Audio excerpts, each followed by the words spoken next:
दहिवडी गोंदोले मार्गावरील काँक्रिटीकरणाचे काम सुरू असताना आणि प्रशासनाने हा रस्ता बंद घोषित केलेला असतानाही नव्याने झालेल्या रस्त्यावरून वाहनांची सर्रास ये-जा सुरू असल्याचे चित्र समोर आले आहे। संबंधित ठेकेदार आणि सार्वजनिक बांधकाम विभागाच्या दुर्लक्षामुळे रस्त्याच्या कामाच्या गुणवत्तेबाबत प्रश्न उपस्थित होत आहेत। सध्या या मार्गावर रस्ता बंद, वाहतूक सुरू अशीच विसंगत परिस्थिती पाहायला मिळत आहे। गोंदोले बुद्रुक येथील मोधळ ओढ्यावरील पुलाचे काम पूर्ण झाल्यानंतरही रस्त्याच्या काँक्रिटीकरणाचे काम अनेक दिवस रखडले होते। श्री ब्रह्मचैतन्य महाराज पुण्यतिथी महोत्सवापूर्वी रस्त्याचे काम पूर्ण व्हावे अशी ग्रामस्थांची मागणी होती।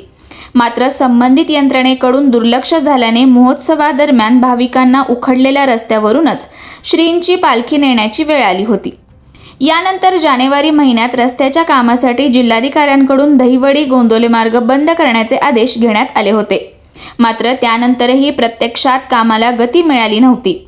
त्यानंतर 2 मे रोजी पुन्हा जिल्हाधिकाऱ्यांनी 25 मे पर्यंत हा मार्ग बंद ठेवण्याचे आदेश दिले आणि कामाला सुरुवात झाली। मात्र अवघ्या 20 दिवसात काम पूर्ण करण्याच्या उद्देशाने सुरू करण्यात आलेले हे कामही अत्यंत संथ गतीने सुरू होते। विशेष म्हणजे रस्त्याचा काही भाग पूर्ण झाल्यानंतर अवघ्या 2 दिवसातच त्या भागावरून वाहनांची वाहतूक सुरू झाली होती। आता रस्त्याचे काम पूर्ण झाले असले तरी काँक्रीट रस्त्याच्या मजबूतीकरणासाठी किमान 21 दिवस नियमित पाणी मारणे आणि पूर्णपणे वाहतूक बंद ठेवणे आवश्यक असते।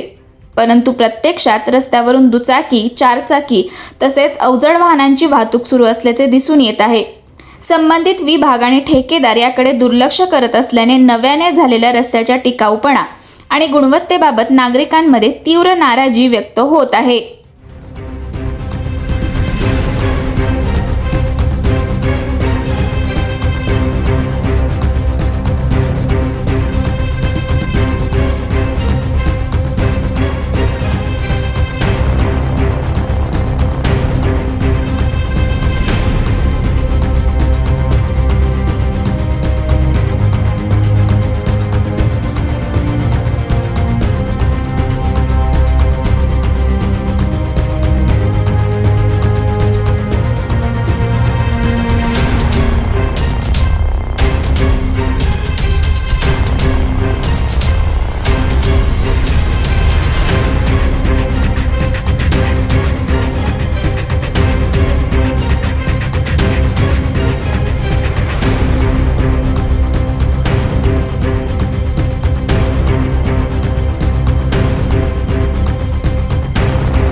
अशाच नवनवीन अपडेट्ससाठी आमच्या खबर गावाकडची या चॅनेलला सबस्क्राईब करा। आमचे व्हिडिओ लाईक करा आणि शेअर करा।